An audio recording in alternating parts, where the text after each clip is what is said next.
All right, friends, welcome back to our online study in Revelation, and here is what I am learning today.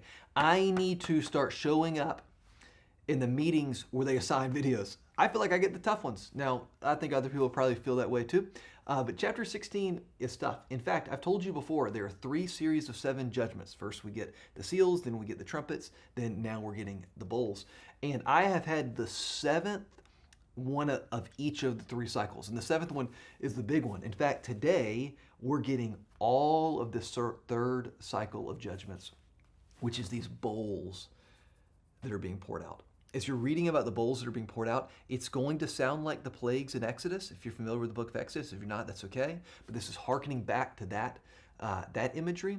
The same way in which God sent the plagues to get the people's attention, to get the nation of Israel's attention, and to get Pharaoh and the Egyptians' attention.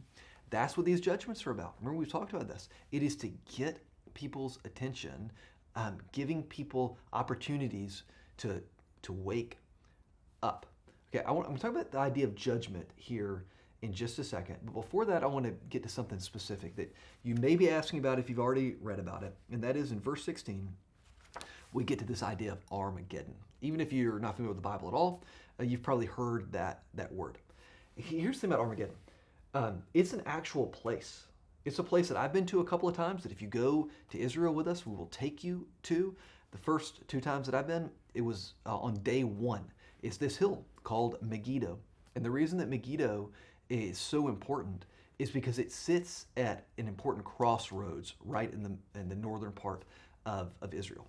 It's at a crossroads where the major thoroughfare between northern and southern Israel is the Jezreel Valley.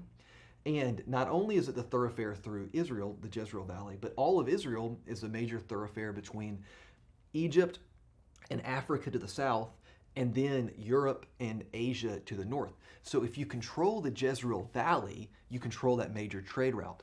And if you want to control the Jezreel Valley, you have to control Megiddo. So this is a vital, important place in the land of Israel where many, many battles have been fought. In fact, we know that at least 20 different communities have lived there throughout history. It's an important strategic place. So is this about a literal battle that will take place in that part of Israel? Maybe.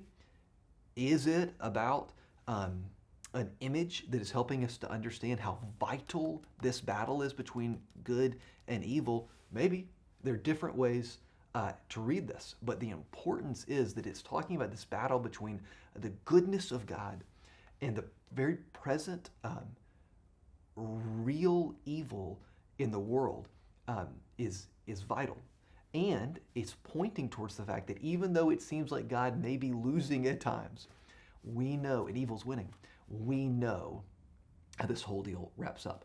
In fact, chapter 16, and a little bit back into 15, really 15:5, through like chapter 19, 21, is the final judgment.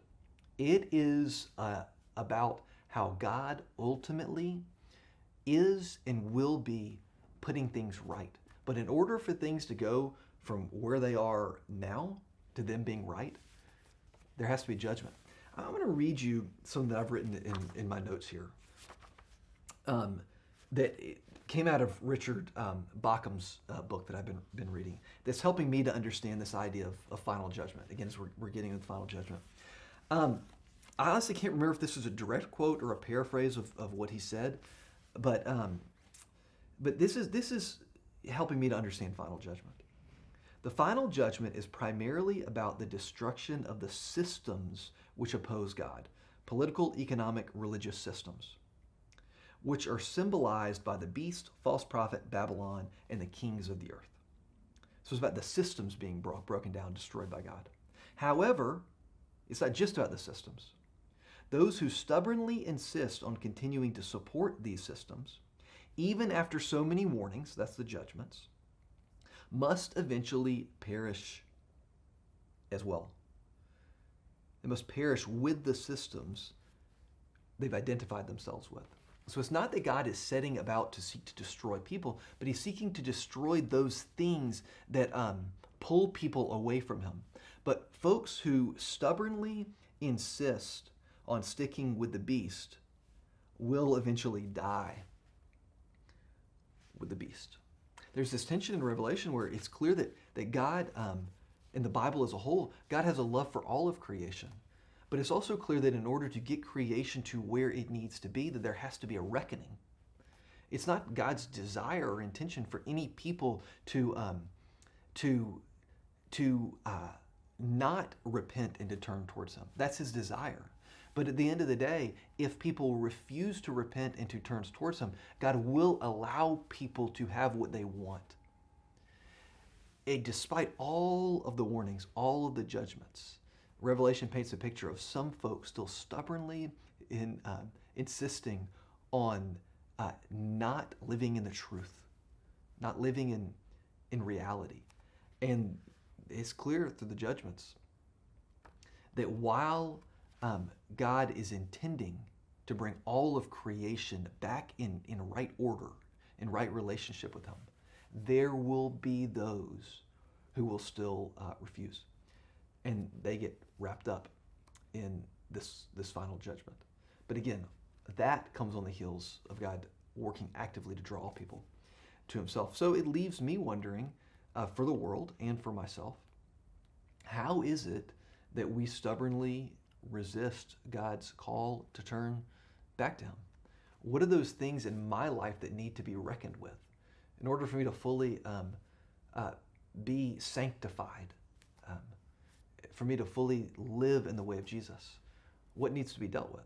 And then also, what are those things in the world? Thinking less about individuals, but what are those things in the world that need to be made right? There's going to be more time for us to talk about this idea of judgment over the next several readings. But I hope this sets it up for you. This is God's final act of making things right before we get to chapters 21 and 22, where things are right. God bless you, friends.